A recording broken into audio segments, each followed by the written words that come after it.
Salut, j'espère que tu vas bien. Dans cette vidéo, je vais te parler d'une expérience, d'une discussion que j'ai eue avec une praticienne qui me disait qu'elle n'arrivait pas finalement à trouver le bon temps pour s'exprimer sur Internet. Et puis, dès qu'elle commençait un petit peu à créer du contenu ou à vouloir faire de la vidéo, ben, c'était la panique.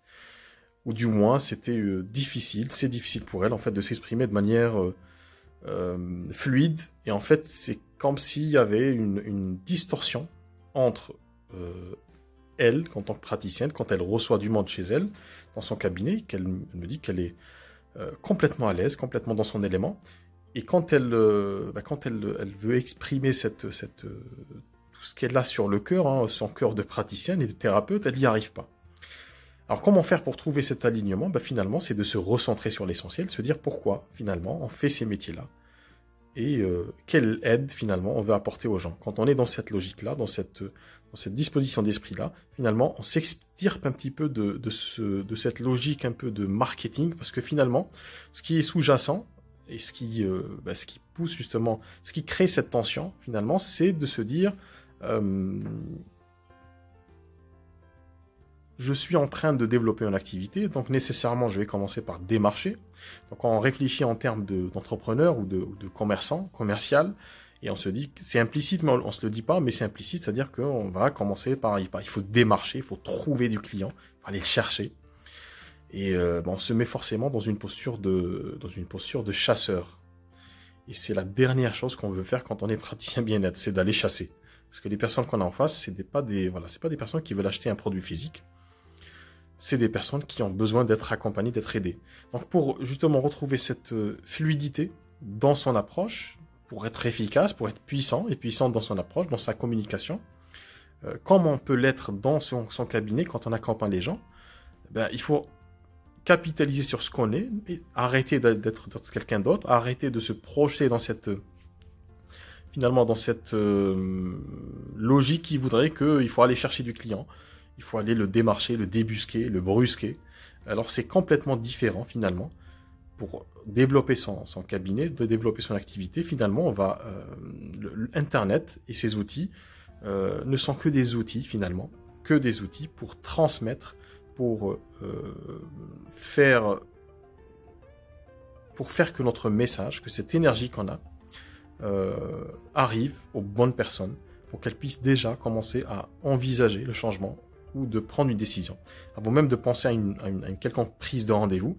C'est-à-dire, voilà, si c'est comme une abeille d'ailleurs, quand je parlais avec cette praticienne, je lui dis, voilà, il faut que tu sois comme cette abeille-là, quand tu vibres dans ton cabinet, et que tu fais passer cette énergie, même en dehors du cabinet, parce que je lui posais la question, je disais, comment ça se passe quand tu discutes avec les gens?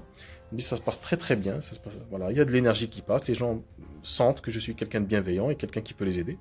Je dis, finalement, il faut vibrer, il faut garder cette taux vibratoire. Hein. Quand on est sur Internet, alors comment? C'est la question je pense, qui te travaille un petit peu à ce stade de la vidéo. Tu dis, ouais, mais comment faire ça? Je suis pas forcément spécialiste de ça. Je suis pas une spécialiste ou un spécialiste de la communication. Comment je dois faire? Si on fait, je vais te proposer une expérience très simple que tu as fait peut-être des milliers de fois dans ta vie, c'est que si tu rencontres une amie ou un ami qui a besoin d'aide et tu sens qu'il a envie de parler, à aucun moment tu vas te poser la question de la communication ou de convaincre. Tu es dans ton rôle de personne, d'ami, qui aide, qui accompagne, qui va suggérer des solutions, qui va suggérer une autre façon de faire pour justement soit amener la personne à ne plus souffrir ou plutôt lui indiquer une direction favorable au dénouement de son problème. Donc, quand on est dans cette expérience-là de relation d'aide, on va dire, naturelle, empirique, simple, humaine, on ne se pose pas la question de la fluidité.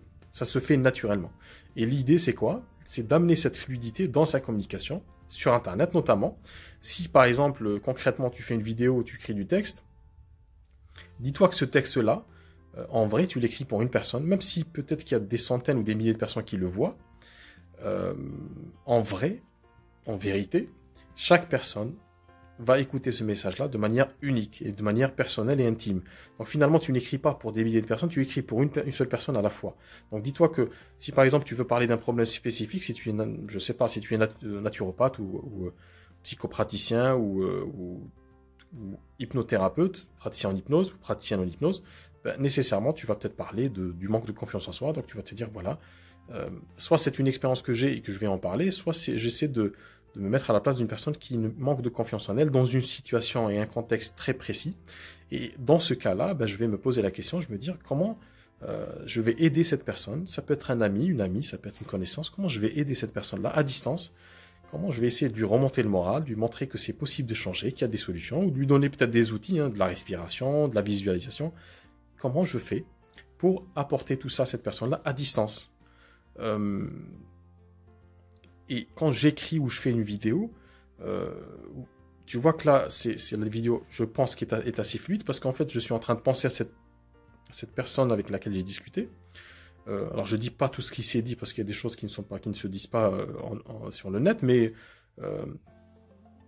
c'est important de garder justement cet alignement entre ce qu'on est, l'énergie qu'on a, cette vibration qu'on a, ce taux vibratoire, cette fréquence avec laquelle on vibre, et puis de l'amener sur Internet. Comment? Ben, de continuer en fait finalement à apporter du bien-être à ces personnes-là, ces véritables personnes qui ont besoin de notre aide.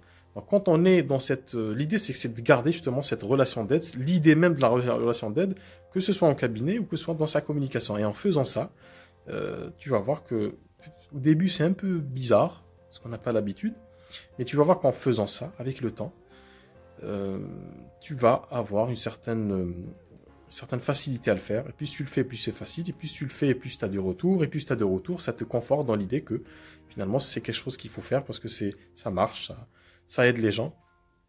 Et en plus tu fais ça, et plus tu vas être connu et reconnu pour une personne déjà bienveillante. Et puis une personne experte, parce que tu communiques, même si tu ne t'étales pas sur les outils dont tu disposes. Hein. Pardon. C'est pas ce qui intéresse vraiment les gens. Ce qui intéresse vraiment les gens, c'est de savoir est-ce que cette personne-là, ce thérapeute ou cette thérapeute peut vraiment m'aider. Et en vrai, l'essentiel de la transformation se fait en cabinet.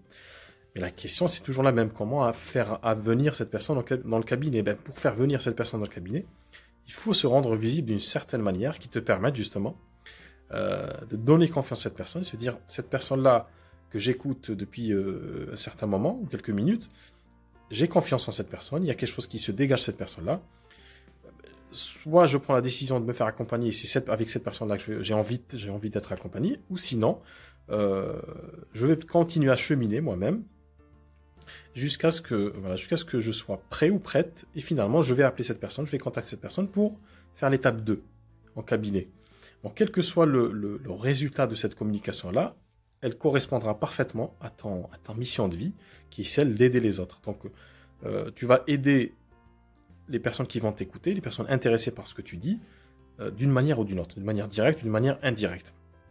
Et tu vas planter comme ça, sur Internet, tu vas essaimer des graines, un peu de partout, qui vont pousser, et puis de temps en temps, tu vas avoir des personnes qui vont t'appeler tout doucement, tout gentiment, qui vont te dire, voilà, c'est intéressant, ou tu vas avoir des personnes qui commencent à liker tes publications, faire des commentaires, et te dire, voilà, c'est intéressant, et puis à charge, à toi, justement, après, de relancer, de captiver, de prendre au vol cette discussion, cette conversation, et puis de continuer à discuter, finalement d'amener la personne à aller plus loin. Mais les gens, voilà, on n'achète pas, entre guillemets, un rendez-vous avec un thérapeute ou une thérapeute comme on achèterait un kilo de patates. C'est pas du tout la même démarche. Parce qu'avec la patate, le besoin est simple, et le fournisseur de la patate est simple, on sait où est-ce qu'il est. Dans le cas des thérapies, on a très souvent une perception très très étrange et très personnelle en fait de ces problématiques-là. Et le praticien a une réflexion, une perception, une expérience sur ces problématiques qui est parfois très différente. Donc c'est important justement de garder cet alignement et de vibrer comme cette abeille-là. Ben, soyons des abeilles, quoi, dans nos cabinets et puis surtout en dehors de nos cabinets pour attirer les bonnes personnes, histoire de les faire vibrer en fait avec nous jusqu'à ce qu'elles arrivent à la prestation entre guillemets. Voilà, dis-moi ce que tu en penses en commentaire. Je t'ai préparé d'ailleurs une formation de 7 points qui dure un peu plus d'1 heure pour t'aider justement à baliser tous ces points importants pour développer ton cabinet, ton activité. Je te mets le lien en dessous. Si tu es sur YouTube, n'oublie pas de t'abonner à la page et puis de laisser un petit pouce bleu. Je te dis à tout de suite dans les commentaires. Ciao!